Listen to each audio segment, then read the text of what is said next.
नमस्कार प्यारे दोस्तों। आपके अपने केमिस्ट्री वाला जोधपुर से यूट्यूब चैनल में आपका हार्दिक स्वागत और अभिनंदन। कल हमने डी ब्रोगली पढ़ा था, उसके बाद उसकी एनसीईआरटी नहीं पढ़ पाए थे और इसी के साथ मुझे इसका हाइजेनबर्ग का भी कंसेप्ट करवाना था, तो दोनों का एक साथ अपन चीज़ें करवा देता हूँ। पहले डी ब्रोगली पढ़ा देता हूँ एनसीईआरटी से लाइन टू लाइन, जिससे कि आपको कल का ड्यू पोर्शन भी कंप्लीट हो जाए।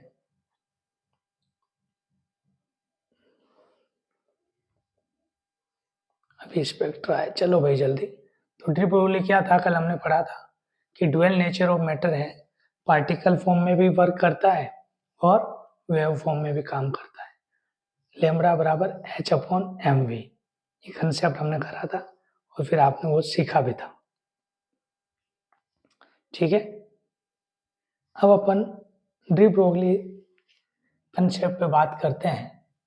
तो डी ब्रोगली क्या है देखते हैं। ये रहा डी ब्रोगली, इसका एनसीईआरटी से पढ़ना है केवल। ड्यूअल बिहेवियर ऑफ मैटर, क्या बताया इन्होंने कि जो मैटर होती है वो ड्यूअल नेचर के में बिहेव करती है। ये देख लो आप, लैम्ब्डा बराबर h/mv या h/p, ये यही है। ये सारी चीज़ें जो हैं वो माइक्रो लेवल पर इम्प्लीमेंट होती है, जैसे इलेक्ट्रॉन, प्रोटॉन, न्यूट्रॉन के लिए होगी, ना कि कार, स्कूटर, आप और हम पे ये इम्प्लीमेंट नहीं होती है।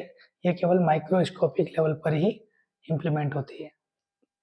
ये देखो, an electron microscope is the powerful tool to modern scientific research but is magnification about the million times. यानी कि ये जो स्पीसीज है जो इलेक्ट्रॉन फॉर्म में है, प्रोटॉन फॉर्म में है, न्यूट्रॉन फॉर्म में है, उनके लिए जल्दी इम्प्लीमेंट होगा। क्यों? क्योंकि आपने कल प्रिंसिपल पढ़ा था लैम्ब्डा h/mv। बोलो m क्या हुआ कम, तो मास क्या होगा ज्यादा, सॉरी लैम्ब्डा क्या होगा ज्यादा, और कार का मास क्या होता है बताओ? कार का मास बहुत ज्यादा होता है। जब कार का मास बहुत ज्यादा होगा तो वो फिर क्या करेगा, लैम्ब्डा की वैल्यू कम शो करेगा। ये डी ब्रोगली इक्वेशन पे न्यूमेरिकल आ सकता है एनसीईआरटी का, इस पर हमने करा था, ये सब कुछ इस पर है। अब आज हम लोग पढ़ेंगे हाइजेनबर्ग अनसर्टेनिटी प्रिंसिपल। हाइजेनबर्ग क्या कहता है? हाइजेनबर्ग ने मुझे एक दिन बुलाया, बोले इधर आओ। मैं गया। उन्होंने कहा कि भाई ये बताओ कि इस कमरे में जो टीचर पढ़ा रहे हैं और इस कमरे में जो टीचर पढ़ा रहे हैं उनको देख के बताओ एक टाइम पर वो क्या पढ़ा रहे हैं। क्या मतलब सर? मतलब ये कि ये क्या पढ़ा रहे हैं और ये क्या पढ़ा रहे हैं, एट ए सेम टाइम पे बता रहे हैं। तो एट ए सेम टाइम पर कोई भी चीज परफेक्टली आप नहीं बता पाएंगे। तो एक जने ने कहा कि सर सीसीटीवी लगा दो। अरे सीसीटीवी लगा दे भाई, लगा दे तू हिमांशु, लेकिन तेरे को देखना तो पड़ेगा ना। अरे देखना पड़ेगा ना कि ये T1 क्या पढ़ा रहा है, ये T2 क्या पढ़ा रहा है। एक ऐसे आंखें नहीं कर सकते कि एक साथ आप दो चीजों को एक साथ एक्यूरेटी से फाइंड कर लो। यही बात हमारे हाइजेनबर्ग हमको समझाते हैं। हाइजेनबर्ग क्या कहते हैं कि किसी एटम में ये जो इलेक्ट्रॉन मूव कर रहा है, इसकी पोजीशन और इसका मोमेंटम एक साथ एक टाइम पर एक्यूरेट हम लोग डिफाइन नहीं कर सकते। यानी कि हमें ये नहीं पता होगा कि इसकी एग्जैक्ट पोजीशन क्या है और एग्जैक्ट मोमेंटम क्या है। एक टाइम पर, अलग अलग टाइम पर हम कैलकुलेट कर सकते हैं, सेम टाइम पर इसको और इसको एक्यूरेसी से हम लोग फाइंड नहीं करेंगे। तो क्या करेंगे फिर? इन्होंने कहा कि इसमें अनसर्टेनिटी होगी, अनिश्चितता होगी। कितनी? Delta x delta p equal and greater than to h/4 pi. यही आपका हाइजेनबर्ग का प्रिंसिपल है। 2 लाइन का प्रिंसिपल है, 1-2 क्लास खराब करने का कोई मतलब नहीं है, आप सिर्फ 1 मिनट में सीख रहे हो। हाइजेनबर्ग ये कहता है we can't calculate the actual position and actual value of momentum for electron in atom at a same time. एक टाइम पर हम ये दोनों चीजें एक साथ कैलकुलेट नहीं कर सकते। आजकल इस फॉर्म को ये लोग इसमें भी लिखते हैं, किसमें, इसमें भी लिखने लगे। तो हाइजेनबर्ग की ये दूसरी अनदर फॉर्म है जिसमें ये लोग क्या करते हैं, इसको लिखते हैं। ठीक है, यानी कि एक फॉर्म ये हो गई सर और एक फॉर्म ये हो गई। 2 फॉर्म हमारी किसकी हो गई है, हाइजेनबर्ग प्रिंसिपल की हो गई। और इस पे न्यूमेरिकल बनेगा, वो न्यूमेरिकल आप कर लेना। क्या कह रहा है हाइजेनबर्ग, एनसीईआरटी से पढ़िए। It state that is impossible to determinate simultaneously the exact position and exact momentum और वेलोसिटी ऑफ एन इलेक्ट्रॉन। यानी कि हम लोग एक साथ एक्चुअल फॉर्म में करेक्ट रूप से ना तो पोजीशन कैलकुलेट कर सकते हैं, ना हम उसका क्या कैलकुलेट कर सकते हैं, मोमेंटम। ये उसका आगे वाला फॉर्म है, ये आप सब जानते हो, कुछ इंपॉर्टेंट नहीं, कुछ इंपॉर्टेंट नहीं।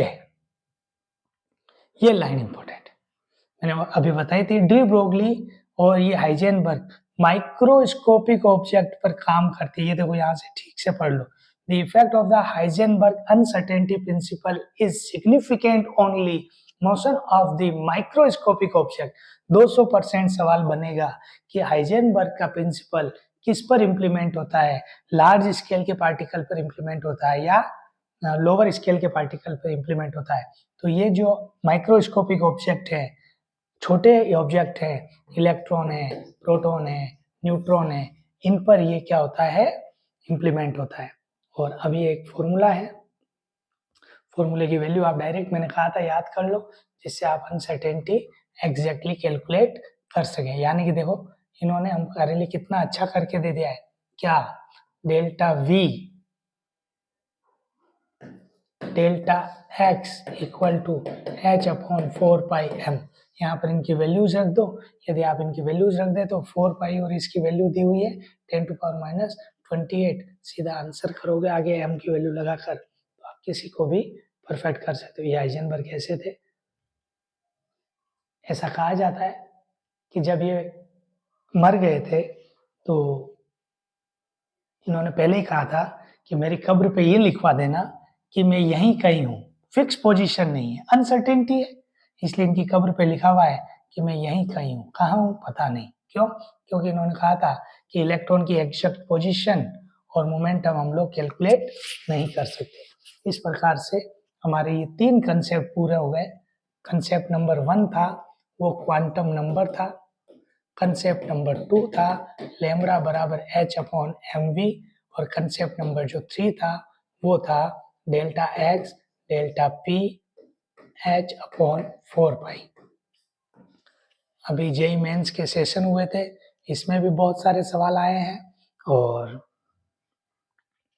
पुराने जो सेशन हुए हैं उन पे भी बहुत सारे सवाल आए हुए हैं, और आने वाले एग्जाम में भी बहुत सारे सवाल आएंगे। तो क्वांटम नंबर आप ठीक से कर लेना, डी ब्रोगली कर लेना और हाइजेनबर्ग कर लेना। इसके अलावा एक बोर कंसेप्ट है वो कल करवा दूंगा, और मोटा मोटा एटम खत्म हो जाएगा, और इसके जो सवाल आए हुए हैं वो हम लोग थोड़े से क्या कर लेते हैं, प्रैक्टिस कर लेते हैं।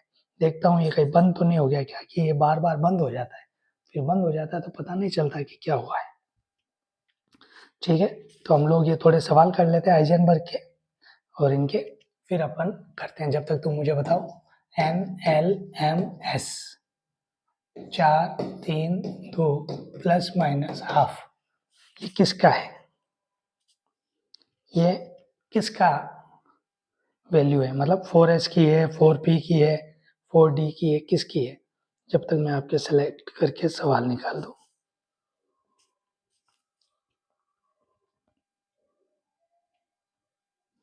अभी जो सवाल करेंगे हम लोग वो केवल 24 का ही करेंगे। सवाल आया 3p की चारों क्वांटम नंबर लिखो। क्या सवाल आया, 3p की चारों क्वांटम नंबर लिखो। अब चारों क्वांटम नंबर कैसे लिखोगे आप,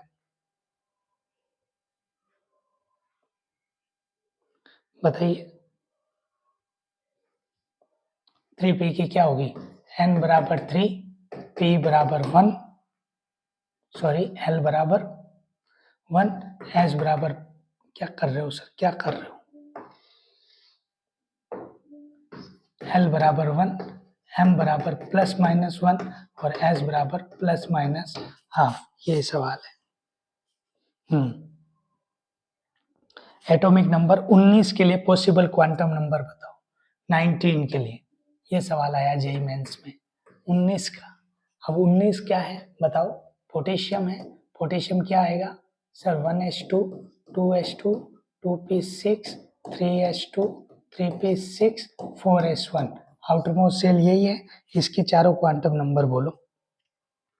तो n बराबर 4, l बराबर 0, m बराबर 0, s बराबर प्लस हाफ। ये सवाल आया, फ्रीक्वेंटली ये सवाल आ रहे हैं, ऐसे नहीं है कि नहीं आ रहे। फिर आया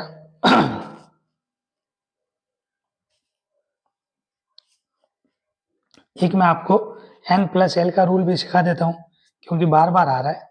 ये आ रहा है 37 के लिए कौन सी क्वांटम नंबर ठीक है, n l m s 500 plus half, 501 plus half, 510 plus half, plus minus half लिख लो, 511 प्लस हाफ।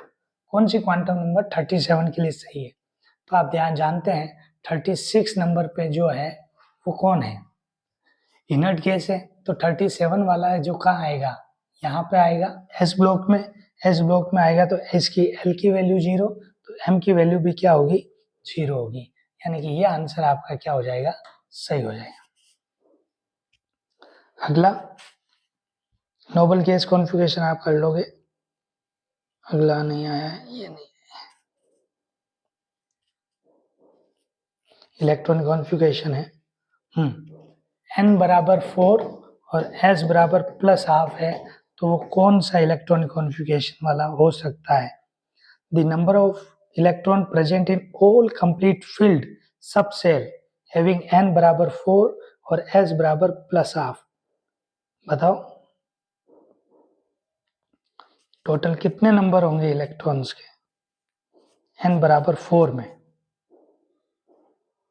गुड क्वेश्चन, बताओ भाई, n बराबर 4 में क्या होगा, 4s होगा, 4p होगा, 4d होगा, 4f होगा, प्लस हाफ कितने आएंगे, इसके लिए 1 आएगा, इसके लिए 3 आएगा, इसके लिए 5 आएगा और इसके लिए 7 आएगा प्लस हाफ वाले, और माइनस हाफ वाले जो होंगे वो क्या आएंगे बोलो, माइनस हाफ वाले जो हैं उसके जस्ट इक्वली आएंगे, और टोटल जो वैल्यू आएगी वो कितनी आ जाएगी, 2, 6, 10 और 14। ये लो, ये टोटल सवाल आए 24 की में। तो 24 में अपन ने कम से कम 4 सवाल किए। शिफ्ट कितनी हुई, शिफ्ट मान लीजिए कितनी शिफ्ट है इसमें देख लेता हूँ।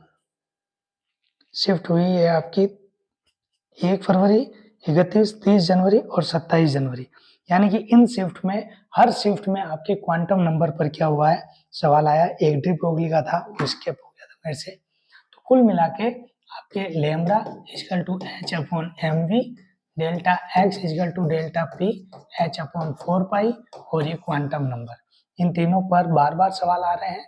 आप लोगों को एनसीईआरटी पढ़ा दी गई है, आप लोगों को ये चीज़ भी कर दी है। 5-10 मिनट निकाल के आप लोग ये सवाल कर लेना, जिससे कि आपका फायदा हो जाए। ठीक है, थैंक यू।